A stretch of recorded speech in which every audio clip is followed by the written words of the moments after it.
Kembali bersama Wakil Direktur Utama Bank Rakyat Indonesia, Sunarso, dalam DBS To The Point. Mas Narso, Anda ini seorang bankir, sudah lama di bank, sampai pada tingkat kedudukan tinggi, sangat tinggi di bank. Tapi dasarnya adalah insinyur pertanian. Yeah. Saya ingat sejak saya SD, Bank BRI itu sudah ada di kecamatan tempat saya tinggal. Dan itu banyak sekali berurusan dengan KUD dan dengan pertanian.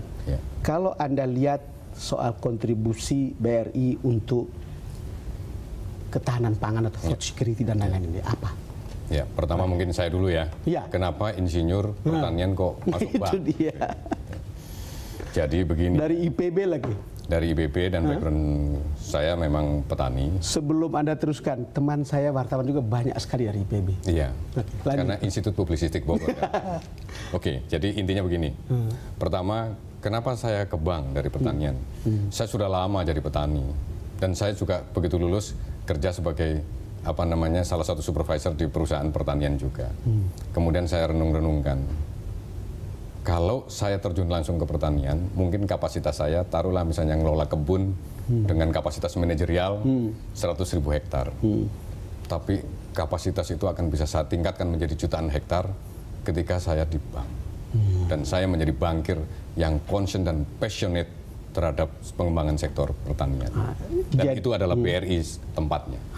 Sekarang kalau Anda melakukan itu dengan latar belakang pengalaman dan pendidikan dan pengalaman sebagai bankir ini, kan kita bicara bagaimana BRI kemudian masuklah ke sektor-sektor pertanian, kemudian ke desa-desa itu. Apa sih faktanya? Yang faktanya bahwa posisi per Desember kemarin BRI menyalurkan kredit kepada sektor yang terkait sama pangan itu tidak kurang 99 triliun. Dari total kredit BRI yang 568 triliun. Saya ulangi, 99 triliun dari total kredit? 568 triliun. Mungkin 30%-nya ya? Hampir? Ya, hampir. Oke. Dan itu terkait sama pangan ya. Dari mulai produksinya, distribusinya, sampai kemudian perdagangannya. Ya, termasuk yang dikelola oleh Bulog dalam hal ini. Jadi, di situ bisa digambarkan, seandainya dan pastilah saya sebagai orang nomor 2 di situ punya kewenangan untuk melakukan approval itu.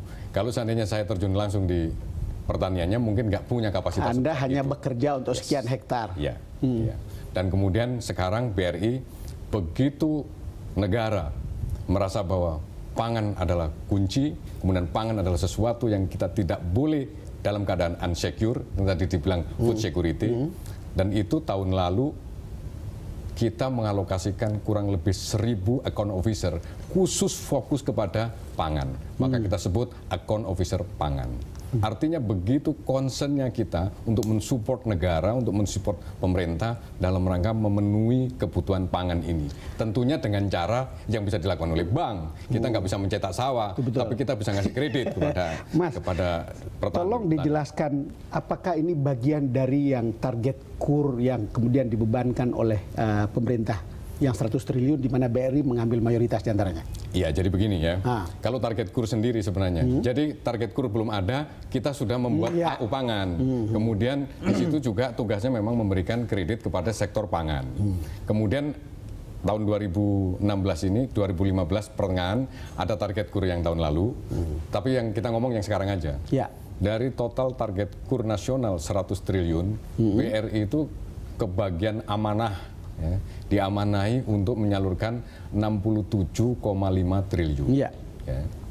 Dari target 67,5 triliun selama 1 tahun 2016 ini, alhamdulillah posisi per hari ini, karena datanya update terus saya, sudah mencapai 22,86 triliun. 22,86 triliun. Dan disalurkan kepada 1.110.000 nasabah. Dan bahkan BRI itu pernah mencapai rekor dalam 1 hari itu dalam 1 detik. Dalam 1 detik. 1 detik akad kredit dengan 17 nasabah. Wow. Seru ya? Sangat seru untuk saya, dan bagaimana itu bergulir dari sebuah bank sebesar BRI dengan cakupan wilayah yang begitu luas, dengan jumlah orang yang begitu luas. Pengaruhnya, Mas, pada publik seperti apa, Sobat? Jadi begini ya, sekarang ini kalau kita ngomong peranan banking ya terhadap GDP growth misalnya, atau terhadap pertumbuhan ekonomi, sebenarnya itu kalau kita ngomong diukur dengan rasio kredit terhadap terhadap GDP ya. Loan to GDP kita itu masih sekitar 30%. Demikian juga deposit terhadap GDP itu nggak lebih dari 40%. Artinya apa itu? Artinya bahwa sebenarnya peranan perbankan itu masih bisa ditingkatkan lagi untuk mensupport pertumbuhan ekonomi. Karena masih ada room, artinya untuk bisnis perbankan masih ada ruang untuk tumbuh. Dan itu nanti yang mengarah kepada MEA misalnya. MEA pasti semua orang ingin masuk ke Indonesia. Kemudian BRI sendiri bagaimana? BRI hari ini outletnya itu, cabang-cabangnya dan jaringannya itu sudah kita hari ini punya 10.612 outlet. 10.600 outlet. Di luar yang elektronik. ATM kita punya 22.719 ATM. Jadi memang betul, kita ingin benar-benar menjangkau sesuatu area yang juga oleh yang lain mungkin belum terjangkau. Mas, soalnya saya berkali-kali mendengar bahwa ini soal tingkat kepatuhan ketika Anda mengalokasikan kredit untuk orang-orang kecil. Itu seperti apa? Ini compliance-nya gimana kalau lihat di lapangan? Ya, kalau kita ngomong, kita bandingkan, jangan dibandingkan bahwa microfinancing itu terus kemudian harus mengikuti standar-standar yang seperti yang diterapkan di wholesale financing. Gitu. Kalau di wholesale kan mereka punya laporan keuangan mesti audited, terus kemudian punya laporan penilaian aset segala macam. Di micro tidak ada itu.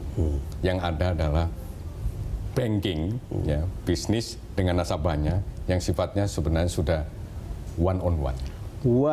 Ya, dan itu memang perlu kedekatan secara emosional maupun kultural.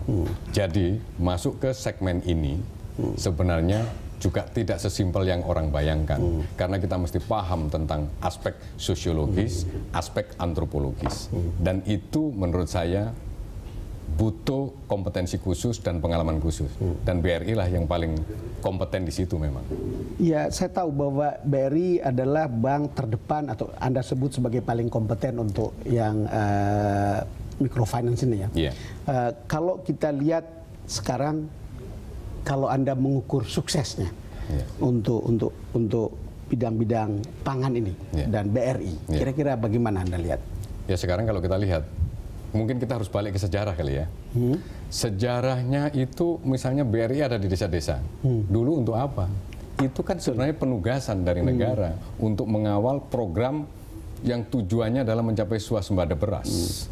Kemudian ada program waktu tahun 70-an awal itu namanya Bimas Inmas. Betul. Dan di situ dirancang semua, baik infrastruktur fisiknya, bendungan, irigasi, dan kemudian ada teknologinya, satu paket yang pada saat itu disebut panca usaha. Jangan lupa ada kelembagaan keuangan yang harus masuk diinjekkan ke pedesaan, dan itu adalah BRI. Saya ingat, Mas, karena pada tahun itu ada BRI, KUD, kemudian Bulog, Inkut, kira-kira ada di sekitar itulah. Itulah yang kita maksud kelembagaan. Jadi ada badan usaha unit desa yang berbentuk KUD.